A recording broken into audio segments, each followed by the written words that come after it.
What if every job on the aviation ramp had an AI co-pilot making workers better at what they do? So my personal vision, and this is maybe Nacho, is like we will have synthetic intelligence sitting next to us trying to make you better at your job. But here's the problem most founders face when trying to innovate with massive corporations. First off, you need to understand and to manage complexity and uncertainty of corporates. I think that's extremely important. For your portfolio, for your founders, you need to be that umbrella, that protector inside the corporations, trying to speak the same language as entrepreneurs. Nacho Tovar of IAG has cracked the code with a disciplined approach. We renew our investment thesis and criteria. So we have 6 basic priorities to invest in. For Nacho, it's not just about financial returns, it's about transformation. It is super good if, as an investment manager, I put 2 million somewhere and you get, 10 or 20 in 2 years' time, 3 years' time, which is a good money on money, so a good deal. And imagine that you can be part of the delivery of an asset that is going to change the way we do aviation in terms of, revenue generation, customer experience change, or cost. The stakes, nothing less than the future of an entire industry. We want to reshape the future of aviation. And they're backing it up with serious capital and infrastructure. We just launched the new umbrella for innovation at a group. We call that IAGI. We have now the IAGI Accelerator and then IAGI Corporate Venture. As you said, we committed to a funding of 200 million euros in 5 years. How does a synthetic intelligence vision become a $200 million reality? Join us for this deep dive into corporate venture capital done right, where the future of aviation is being built today. This is the EUVC podcast. This was their finest hour. Tear down this wall. It's more than just an alliance. This is a union of values. Let's start acting. This show is not investment advice, and the hosts of this episode may be invested in the funds and companies featured. Welcome back, everyone, to another episode of the EUVC podcast. We always try and connect and champion the voices that shape European venture. And today we're diving into the intersection of corporate innovation and venture capital, as always, with our very good friend Jeppe Høier from Denmark, just as myself. And today we're bringing on Ignacio, or also, as we will call him in this conversation, Nacho. And Nacho is quite the expert on anything aviation, so I'm looking forward to this. Ignacio Tovar brings a wealth of experience from engineering at Airbus to strategic roles in consulting and venture capital. And he's now, of course, a key figure at IAG, driving their innovation initiatives and corporate venture capital. Jeppe, tell everyone, why did you think that Nacho was such a great guy to bring on the podcast? First and foremost, he's a clever guy. He just, I stalked him, I've hunted him, and now I have him on the show, right? So I am super excited to have him here. Second, first Spanish-speaking guy on the show, right? For me, that's awesome to have that. And then aviation, right? Aviation, as a kid, who doesn't want to fly, right? So here, Nacho, tell us your story. How did you end up in corporate venture capital? Thank you so much, Jeppe. I think that's a super good introduction. Yeah, a couple of lies over there. So I'm Spanish. So let's see if I'm smart. Let's see if I'm smart enough to be here now. It's an honor to be here. Thank you so much. Corporate venture capital. I studied, as you said, engineer and became part of Airbus. So that aircraft and flying has been magic for me since I was a little boy. I used to be a consultant and then jumped into the venture capital fund. And when I had the opportunity of putting together VCs, my dreams around flying at Iberia the very first time and then IAG, that was the perfect solution. So yeah, and also being the bridge between what is happening inside a super big company and group of airlines as IAG with entrepreneurs, those guys in both Spain, Europe, and globally, doing amazing stuff. So I think that was pretty much a no-brainer for me. So my background is from Maersk Growth. That is container ships. Your background is with everything flying. So I have no idea about what you source for when you source for investments. Could you tell us a little bit about the scope of what you look for when you look for startups? We are investing in early stage. So with tickets between 500K to 5 million. We want to reach like global talent, so it's agnostic on geography. It is true that IAG has got different hubs. So UK is a super important market for us, also Spain, also the United States. But our ambition is a global one. We want to reshape the future of aviation. And so the good thing about being in a part of such a big group is that we have a lot of airlines, different natures. So we have like low-cost airline like Vueling in Barcelona, also a super premium brand like British Airways in London or Iberia in Madrid, different geographies, so natural markets like Latin America, North Atlantic. And we do cargo. So that's our link, Jeppe. We also have like a cargo business inside IAG and even a loyalty business. So we have IAG loyalty. So I cannot imagine like any process that is not part of what we do. So if you are like a B2B company, B2C, we sell, massively to customers. We have a lot of employees for sure and people in our teams. We work in airports. We work inside a cabin. So, and we are like, we renew our investment thesis and criteria. So we have like 6 basic priorities to invest in, trying to go super quickly.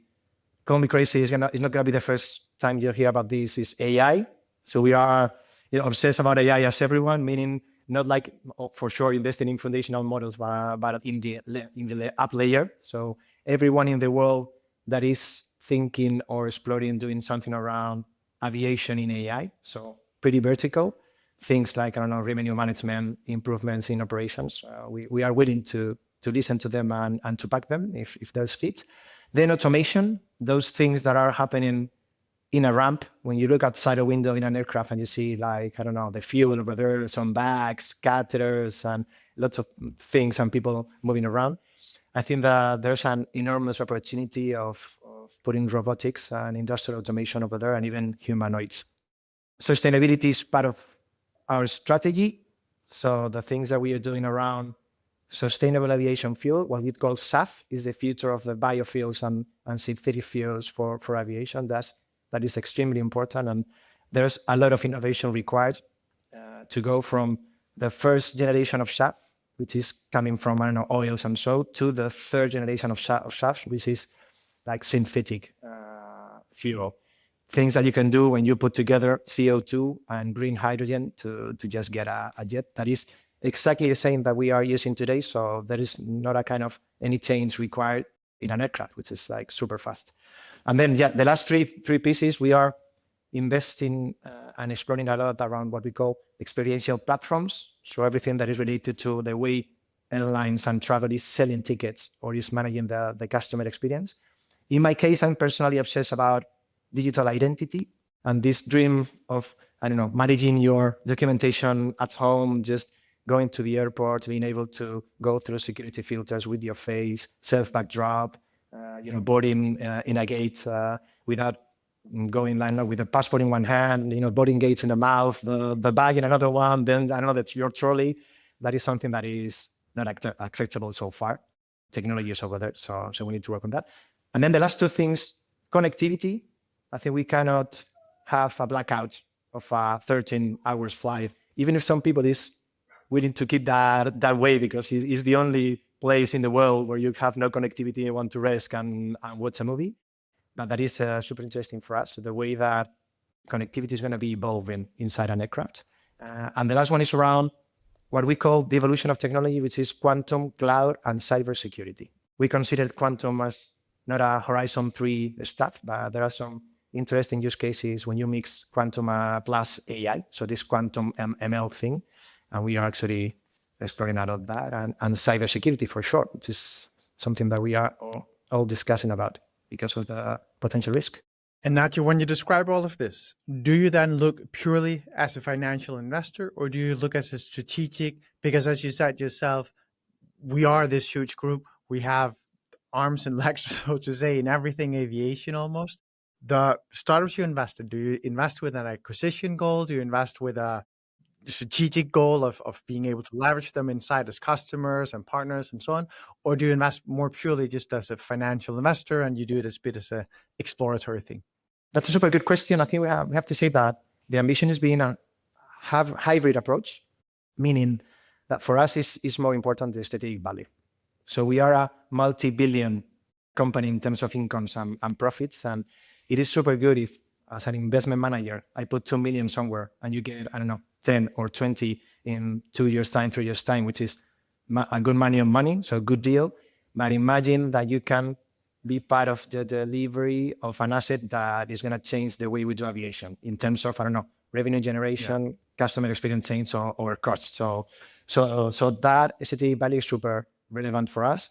And those examples that I mentioned around SAF in sustainability is a good example.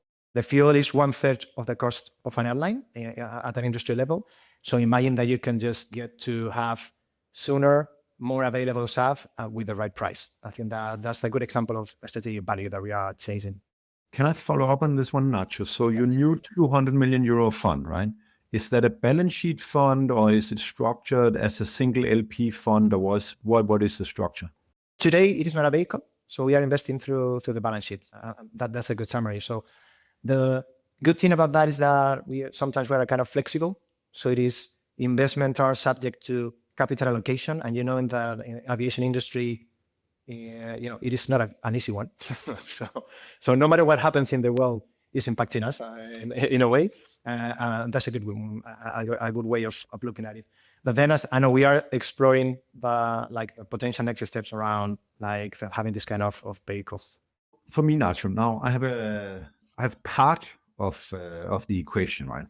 So normally when I work, I talk about all the strategic parts that is the outside, the hypothesis and all that. You have described that nicely with your areas of focus, right? So we have that. Now we had a bit and piece of how you actually do it. You've talked about the invest part, the corporate venture capital. But when we look at the different elements of what you can do in corporate venturing, you have incubation, you have partnership, you have investment, and then you have buy, which is M&A, right? Could you share a little bit about what of these elements do you touch at IAG?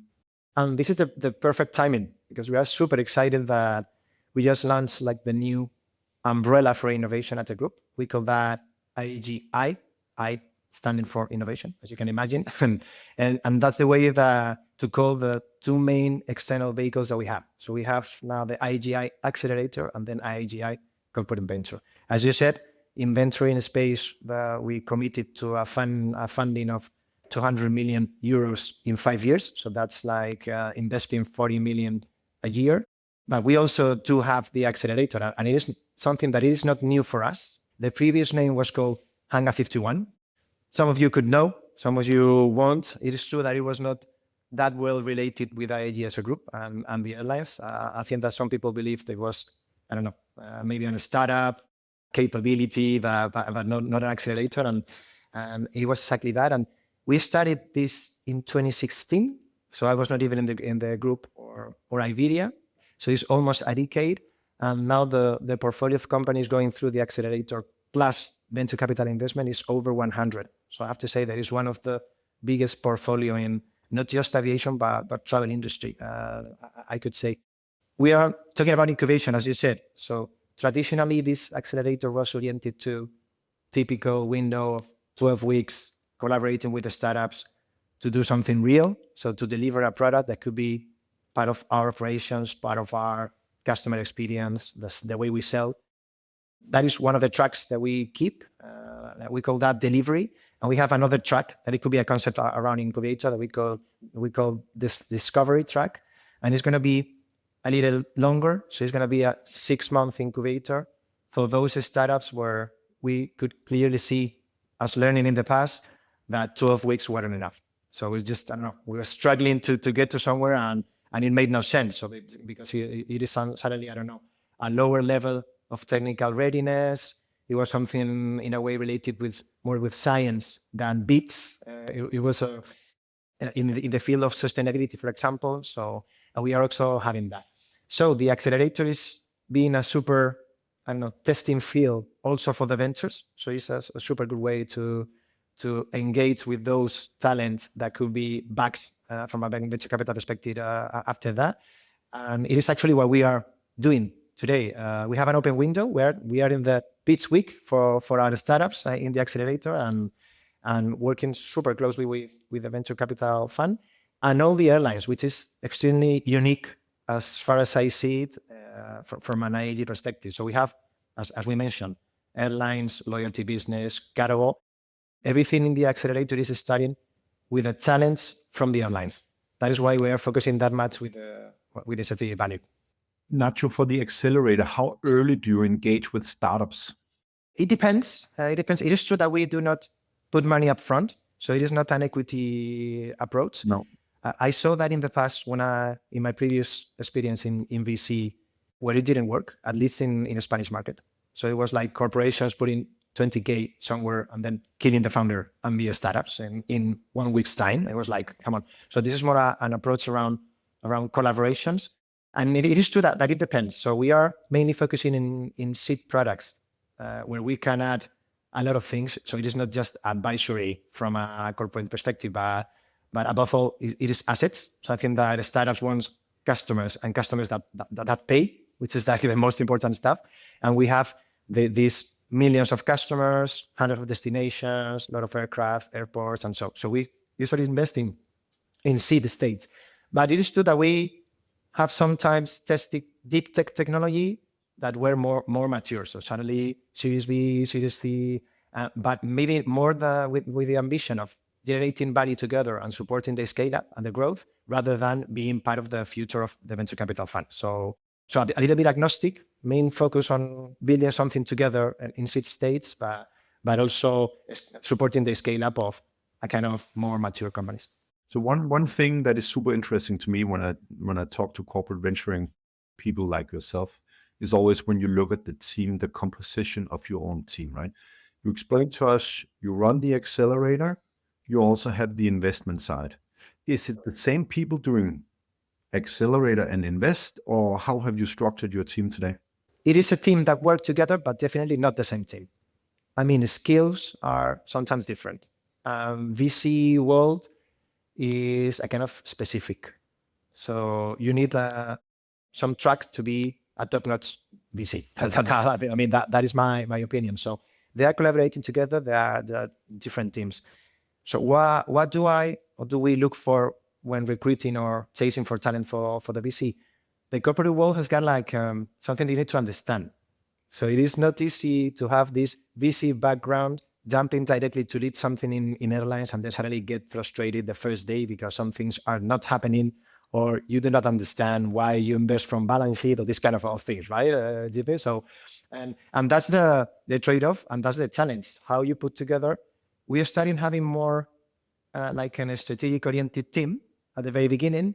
Now we find out the way to also attract VC world into the team. So now there's a mix of, I know, some people coming from West Coast, having nothing to do with the airlines before these.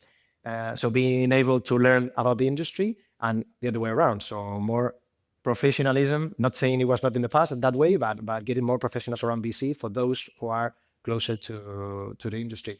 But I think that's the trade-off, that's the challenge. And above all, you need to understand and to manage complexity and uncertainty of corporates. I think that's extremely important. For your portfolio, for your founders, you need to be that umbrella, that protector inside the corporations, trying to speak the same language as entrepreneurs, because sometimes it's, you know about that. So I also supported my previous VC in something that they call enterprise dynamics, so something like that. And it's trying to manage and navigate like the complexity of corporates, even more if you are a B2B company where you just knock the procurement door and maybe that is not the first door you need to knock. I'd love to ask you, Nacho, because to frame the context here, a lot of the audience and really the people we want to reach with this podcast is very much the corporate leaders that are deciding how to design their corporate venture arm. That might be people inside the corporate, it might be people that have been just hired in to build it. I'd love to ask you to reflect a bit, because when I looked at your CV, I thought, this guy's probably almost like destined to be at IAG, because I saw a couple of years as an engineer in the field, doing actual stuff with aviation. Then you go and do a pretty long stint at Accenture. And then you go with Samai, who we've had on the podcast as well, and learn the VC craft. And then you go and do what you do today. I kind of thought that's probably the ideal profile, because you got to understand the consulting mindset and the really going to corporates and this is how I see consulting, that what Accenture gives you is a big respect for what is your task and what does the corporate need and what are you plugging into, keeping that in mind all the time. And then of course you have the tech experience, so to say, from being directly in the airlines, or sorry, in the aviation industry. And then of course venture, which gives you, and you called it a specific a set of rules, or whatever you call it, a very special expertise and skill set as a VC. I think what many people don't get with VC is that there are very hard red lines you cannot cross. You just have to play by this book, and if you don't, you're dead in the water. And you only learn 5 years later. So if you haven't learned them before you start on the job, you're gonna be in trouble. So I can really see that this career of yours almost leads you perfectly into the role you're in today. Could you reflect a bit on that? So glad to hear that. Imagine that I'm fired in 2 months' time. So. Yeah, well, hopefully the corporation. That would also be the very natural progression of many corporate CVCs. Exactly. I will call you for a job, Andreas. I will call you for a job. No, you're totally right. And I also do believe in what you said. So there was like so you need to, if you invest in technology, you need to have, in a way, like a tech profile. You need to kind of be interested in that for sure, and know about that. Then if you jump into certain sectors like aviation and aircraft and these kind of things, so having collaborated with those kind of companies and knowing a little bit, because I'm not an aerospatial engineer, so I'm an industrial engineer. So I was not like a super expert in aircraft, but being in a hangar. So the very first time you go, for example, to Iberia maintenance hangar in Madrid, next to the airports, and you go where we are doing the testing of engines, and you see that for the very first time. So this is something that I usually tell like my family and my friends. So if you take a 10-year-old boy or girl there, if they can, they will become an engineer, because that is absolutely amazing. So the kind of things that you see over there. So having this sensitivity and being inside a hangar is also important. And then VC. I just jumped into a VC because of one of my best friends, Samai Pata's general partner now, so Jose del Barrio. Jose? Yeah, that's Jose, the guy exactly. we had on the podcast as well. I mean, this was like 2015, and at that time in Spain, being still like a small market in terms of VC, they did an exit of 100 million, which was like top at that time. He was like the guru in the whole country. You could clearly see that. Even more investing in marketplaces, because they were doing like the Red Fritz, La Nevera Roja in Spanish. It's a kind of, I don't know, Deliveroo or Just Eat for Spain. And that deal was absolutely amazing. So, I mean, he recruited me because, I don't know, we have friendships. I think he also considered I was a kind of smart, but I had no background around VC. And when you jump into this kind of dynamics and business, it's, as you said, extremely difficult because of many things, and also extremely interesting because, the talent that you can see in the markets that I've been able to collaborate with, it is extremely high. So you can clearly feel smart people all around you. Like it's like a sphere, right? From LPs. So your investors are sometimes smarter than you. Your colleagues and peers, the entrepreneurs and founders that you are committing with and trusted are also extremely talented. So it's just super good. But as you said, you need to understand the principles and you need to understand how you can co-invest, how you can collaborate, how if you are like an early stage investor can support like feeding other funds for the following rounds. So this kind of collaboration, and even more if you're studying a market that is not as mature as, I don't know, the UK or the United States. So for a Spanish market was, and Jose was doing an extremely amazing job, and he still does with Samai Pata. So yes, you need to understand that. And then, as we said, jump into having deep knowledge of your industry. And I spent like almost 7 years at Iberia. And meaning Iberia with one of the best stories around transformation in corporations that I've seen so far. So Iberia, and this is public, was losing 1 million EBIT a day in 2012. And in 2019 was the best year in history. And last year, this is also public, it was over 1 billion profit, which was like a dream 5 years ago when I started collaborating there at Iberia. So I've been through almost everything, I have to say, even a pandemic. So COVID, imagine that you have over 100 aircrafts and you need to just keep them in the ground from one day to another. So that was extremely hard. So yeah, but again, another personal and professional experience. So that mix, I think, makes you add more value to what you're doing if you're working in corporate events. I think for me, a call out to all our listeners here and viewers, right? This is where corporate venturing is extremely hard. It is the culture part. It's the people performing within corporate venturing, because as data shows, 60% of the people in corporate venturing claim that C-suite and board does not understand what they do and what they need to do to perform their work, right? So here, dear listener, it is also about culture. So the culture of the mothership is very much going to dictate how you're going to run your corporate venturing activities. So there is no kind of like, one size fits all. Nacho, maybe a little bit more from your team, how many is coming from the mothership and how many is coming from the outside? Do you have a percentage on that? It is close to 50-50. The thing is that we're still small. So there's like a principle that I was discussing before of this 100 million fund has to be managed from a corporate perspective with 8 to 10 people. So we're still setting the team. I joined it was like almost 3 months ago. So we're still, scaling that up. But it is 50-50. It depends also in the situation of your corporate. I was having a discussion this morning that they were saying, come on, it is easier for you to just, promise a funding of 200 million euros with the current situation of IAG. And it is true. So IAG, it is in, the best position ever in terms of profitability, operations, and customer experience metrics, and so. So it's always easy to try and set this up when the context is, or your corporate is supporting and you are part of one of the most profitable airline groups in the world. But again, if you are then in not such a good position, it is also perfect timing for innovation. So it's maybe because you want to invest when it is sunny, although the rain could be coming, it is easy for you.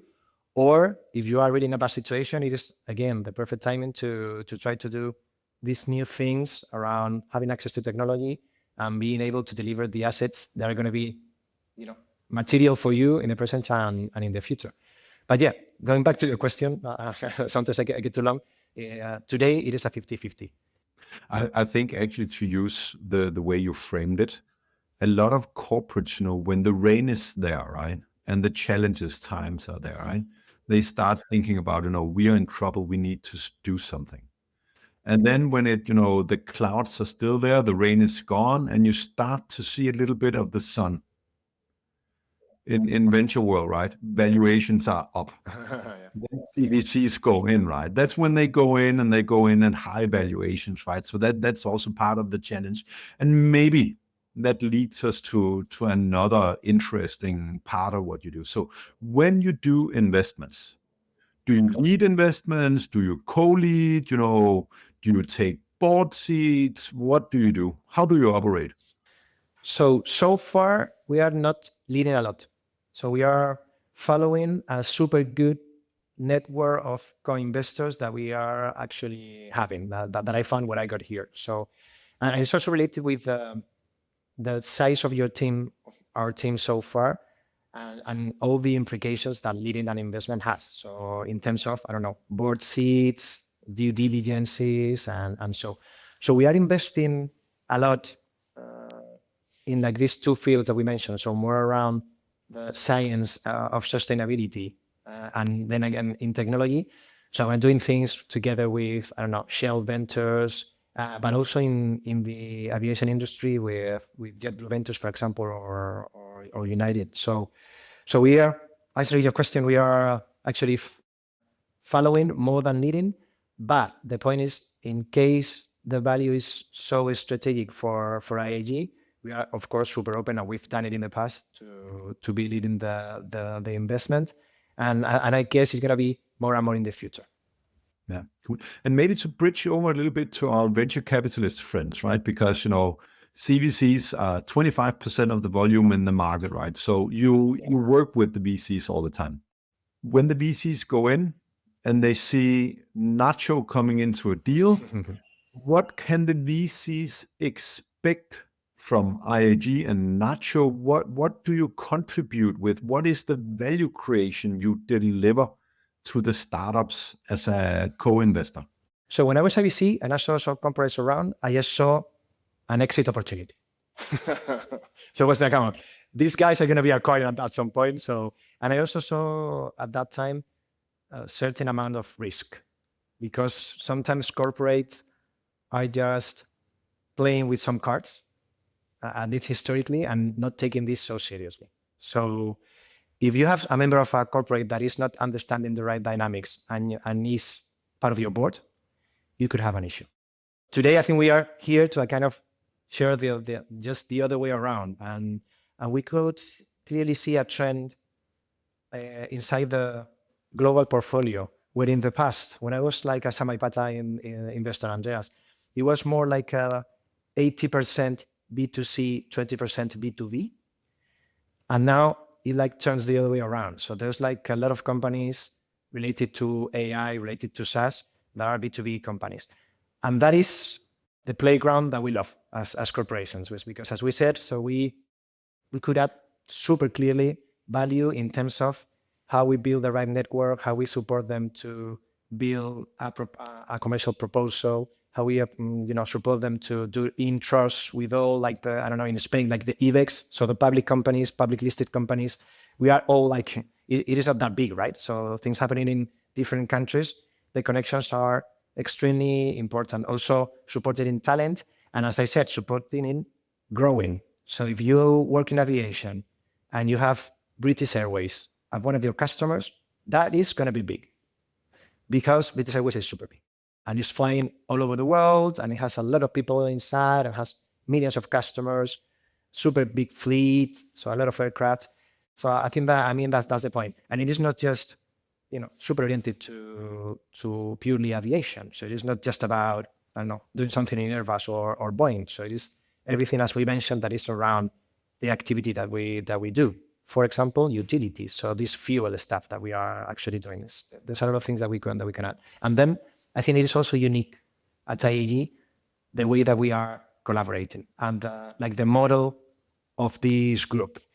You could be buying airlines and then trying to integrate like in the holding 100%, or the approach of IAG that I guess is part of our success is like, giving accountability to the different opcos. That is how we call the airlines. And so that, your network is different.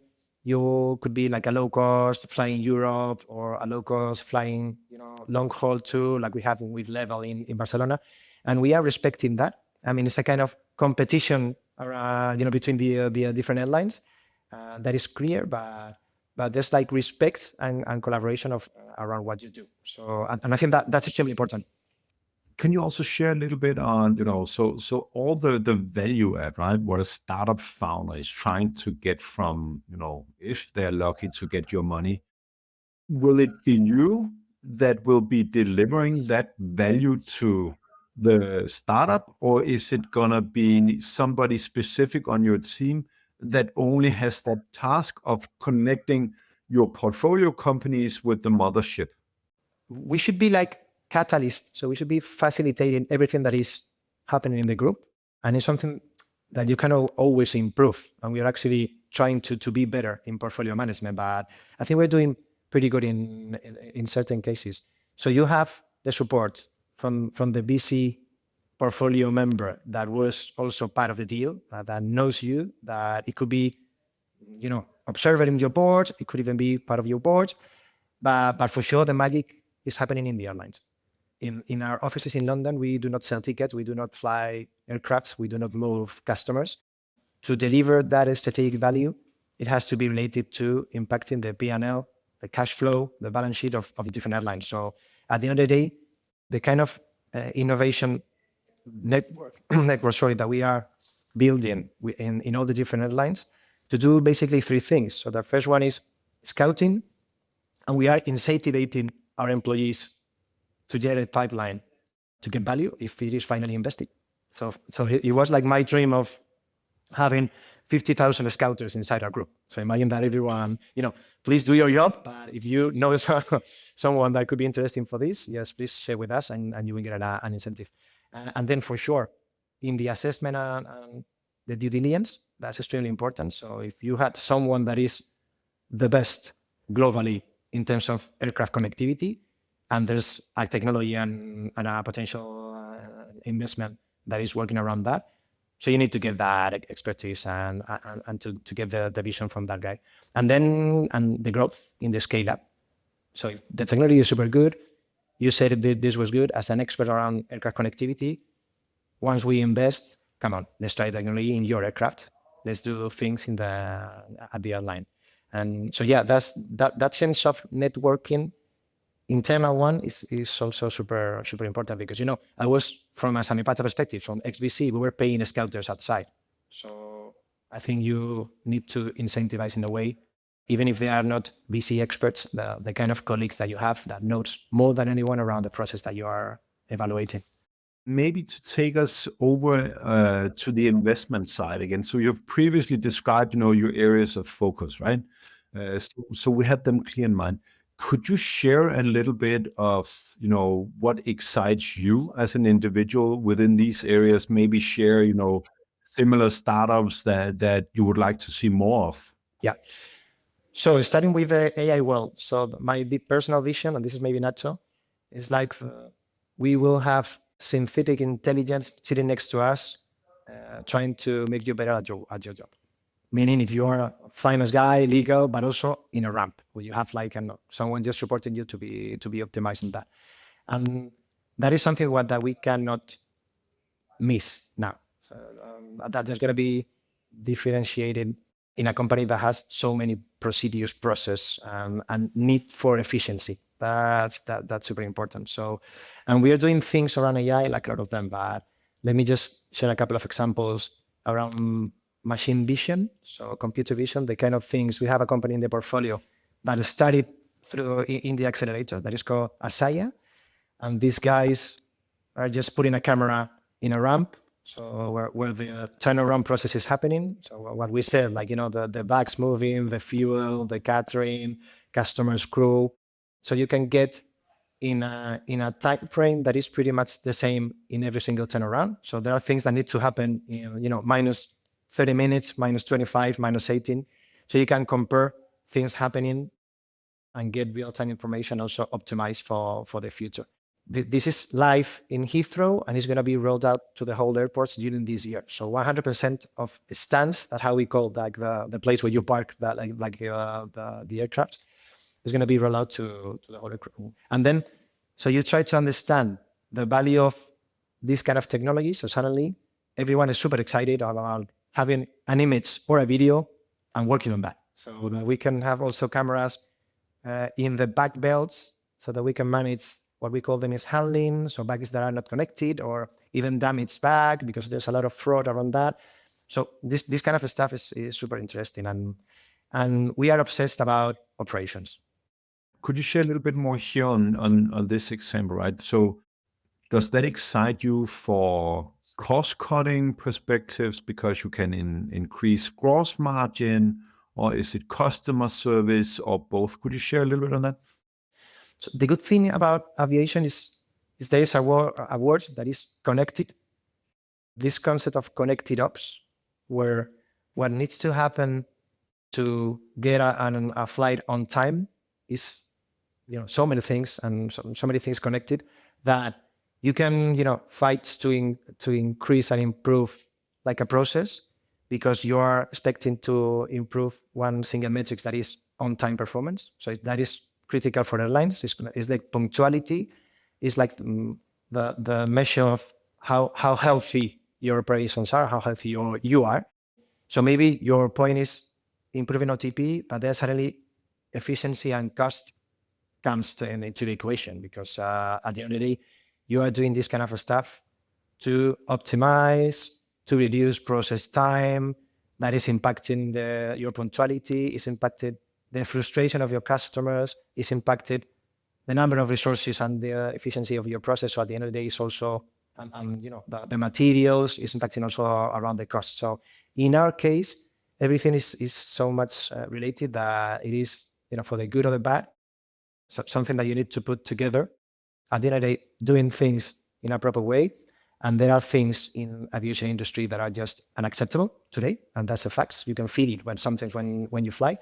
We need to dedicate, pure innovation and deep tech to resolve sometimes the basics, because there's no other way to do it.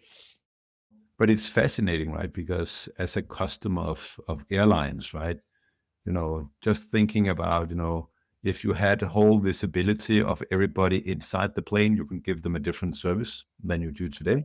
So I think that is super interesting where that can take you. And then just, we need to get to where we want to go on time, right? So I think there's a lot of fascinating things you can do with absolutely. AI. And it's another good thing about this industry is that you generate impacts. It could be bad, for the bad or the good, but you suddenly feel, it's like your family telling you what they have, enjoyed or suffered personally. So it's not that's another good thing about working in tourism, in travel, or in aviation. That's super interesting. Yeah. And as we said, so everything is connected. There's nothing that you can do in isolation, meaning inside the process, because there's always part of the journey that you cannot control. So if you go to an airport, like security filters is not something that airlines are managing. So, or, sometimes the way that you manage bag is like a handler in different airports. And that's the concept around open innovation. So that is why when you suddenly identify an investment opportunity where you can clearly see that there's an airport investing, an airline, a courier, logistic guy, utility, you can clearly see the magic. And always the outcome is better if we do this together, especially airports and airlines, I have to say. I think, is there a way within when you do your investment thesis that you kind of think about your customer right here, the consumer part? Like when do they enter your investment thesis and when do they leave? Right? Because you want to be connected to the individual, right? And absolutely. And there's a metric that we use that is the NPS, so Net Promoter Score, to measure the customer experience. So you can maybe talent that metrics. When I joined the industry, I was coming from a startup world. So I said, the message of experience is recurrency. So it's just, someone buying again, buying more expensive, spending more money. And in this case, it is like a simple metric with a good thing is that it can be comparable. So you can compare to your peers, you can compare to the industry or other industries. And you cannot imagine how important that is for the decision making inside the group. So it's amazing. So it's part of the main dashboard where you just put like the money over there on punctuality operations, and then you put the NPS. And we're doing some interesting stuff, even applying AI to this kind of cases where you get like all the surveys from your customers, you get ratings, numbers, and then you get like a text this big, just saying whatever they say, mixing concept services. So I could take my dog, but then the food was good. And we are applying Gen AI, and it's a typical, by the book case where you just have like a kind of agents that you can interact with to just explain or ask. So what happened yesterday in my airline? So can you summarize in 5 bullet points? So it's like boom, boom, boom. Can you do it for just business cabin? Can you do it for just... What I find nice when I travel, right, and also interact with airlines as your own, right, it is, when I need to decide what to do when I arrive at my destination, right?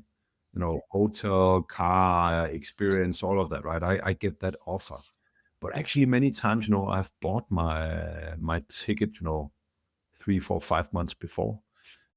And I actually do not start to engage with the airline before I have to check in. It is true. So, and that's like the ambition that, like the never-ending story. So I joined the industry, and people were saying, "Come on, we need to be closer to the end-to-end journey. So we cannot just have a blackout from the moment you book to the moment you fly." And I think that is getting closer. And then even with this kind of example that I shared, like potentially having connectivity inside a cabin, that is actually today being a game changer. So if you get 1 gigabyte per second in an aircraft, the kind of things that you can do in a long-haul flight when you're flying, I don't know, 12 hours to San Francisco from London or Madrid, is totally changing the game. And yeah, but you're totally right. I think that's the ambition of almost everyone. There's a discussion around the customer. Is the customer, something that is starting with the hotels? Are you starting with the airlines? How do you build your trip? And being part of that is extremely important, because you can positively personalize and influence. And also, if you do that properly, there's money behind that. So it's always the same. Gentlemen, we're coming close to the end of time. I have just been leaning back here, enjoying the experts talk. Some would call it experts, some would call it nerds.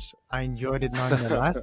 So I just leaned back and listened for once, and that was very enjoyable. Jeppe and Nacho, thank you to both of you for doing yet another very successful CVC podcast on the EUVC. This was their finest hour. Tear down this wall. It's more than just an alliance. This is a union of values. Let's start acting.